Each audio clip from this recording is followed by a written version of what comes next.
ওরে বাইরে, ওরে বাবা রে, বাসা রে, লয়ে গেল রে, ওরে বাপ রে, কলা গাছে তোর রে, গেলাম রে, ওরে আল্লাহ বাসা রে। বাইরে ভাই, গ্রামগঞ্জ থাকলে এরকমই হয়, দেখলেন তো কি একটা অবস্থা হয়ে গেল তাদের। এমন কিছু না ভাই, আমার বন্ধুর কাছে হেল্প চাইছিল, বৃষ্টিতে ভিজা যাইবে সেজন্য। দেখেন আমার বন্ধু কি কাজটা এনে করতেছে লোকটির সাথে। আসলেই ভাই অস্থির বাঙালির মানুষগুলা বেশি অস্থির হয়ে থাকে। দেখলেন তো কাজটা করলো কি আমার বন্ধু, লে ভাই ছাতির নিচে এখন তুই যা। এত কষ্ট করে দেখেন আমগুলা কুড়াইলো, কিন্তু আমগুলা পড়ে গেল। তারপরে কি হয়ে গেল দেখেন, সে কিছু বলতেও পারতেছে না, সইতেও পারতেছে না। তাকাই তাকাই দেখতেছে আর তাড়াতাড়ি করে নিতেছে, কিন্তু তাতে লাভ কি? যে আম টুকাইছিল তার অর্ধেকই নিতে পারে নাই, বাকিগুলা নিয়ে দেখেন ওইটা দিব একদম। এই জন্যই ভাই অস্থির বাঙালি অস্থির ভিডিও কইরা থাকে। দেখেন কিরকম হাবাগুবো হয়ে গেছে, কিছুই বুঝে না।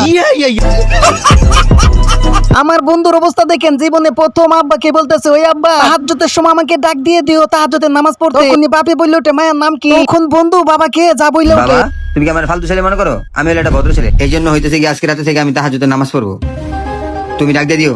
বাবা না ভালো বাপ পোলার সম্পর্ক হইলো বন্ধুত্বর মতো। বন্ধুরও কবি না যে তুই কোন মাইয়াটারে পছন্দ করস, তুই মাইয়ার নামটা ক বাবা। মাইয়ার নাম হইলো সাদিয়া। বাইরে ভাই নামটা বলতে দেরি করছে, কিন্তু কেদানি দিতে দেরি করে নাই। একেই বলে অস্থির বাঙালির বাবা।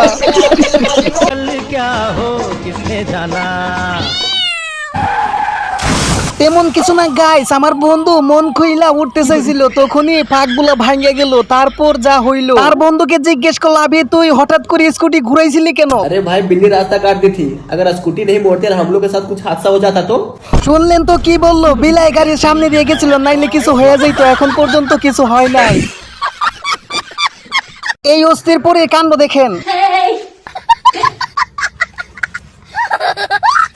বন্ধুরা আমাদের চ্যানেলে 1000 সাবস্ক্রাইবার হওয়া খুবই খুবই দরকার। সবাই একটা করে লাইক করে চ্যানেলটি সাবস্ক্রাইব করে দিবা। এমন কিছু না, অন্য দুই বন্ধু চাবি চাইছিল, দেয় নাই, কিন্তু এই বন্ধু এসে চাওয়ার মাত্রই চাবি দিয়ে দিছে। বলতেছে ওরে চাবি দিলেন কেন? তখন দেখেন কি বলে ওঠে, সিঙ্গেলে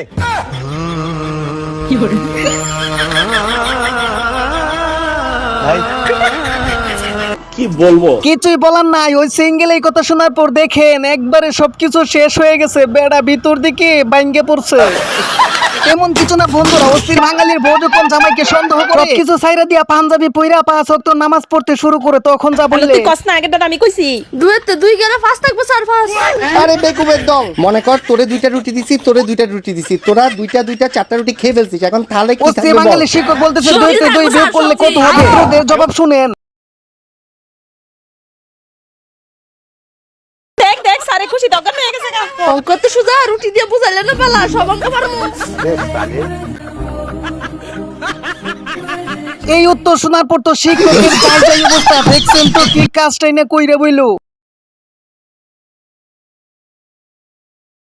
চিন্তা করছেন তো এদেরকে অস্থির বাঙালি কেন বলা হয়? রুটি দিয়ে দিলে নাকি সবকিছুই পারবো। হাই রে শিক্ষক, বোঝেন না, ডাক্তারের কাছে গেছে, ডাক্তার সাহেব মাথা কাটে গেছে, তারে মাথা বাটের ওষুধ দেয়। এখনই দেখেন অস্থির বাঙালির ডাক্তারে কি সুন্দর করে কি একটা কথা বইলা দিল। আমি শুনে তো পুরো হাসতে হাসতে একবার ল্যাংটা স্যাংটা হয়ে গেছি।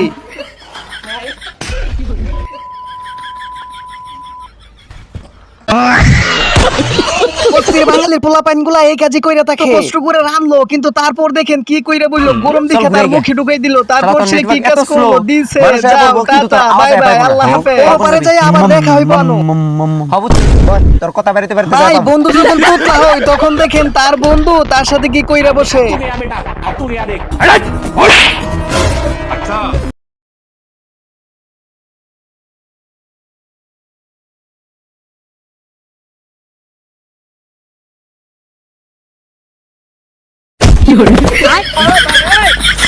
আরে বাহাদুরি দেখে আমি অবাক হয়ে গেছিলাম। দেখছেন তো কি একটা পাওয়ার দেখাইতেছে। হাই রে ভাই, শক্তি থাকলে এরকম তাকাই দরকার। নিমিষে সব কাজ করে একবারে ফাড়িয়ে দিতেছে। আসলে ভাই পরে দেখা যাবে কি হয়। अरे इसका कोई बुरा ना माने, ये थोड़ा सा पागल है। তেমন কিছু না, বন্ধু বোঝাইতে চাইছিল সবাইকে। কেউ আসতেছে কেউ যাইতেছে, ফিরিমে যা খায় ওইটাকে বলে দাওয়াত। बताऊं तुझे? ओहो अब हमको डरावता है।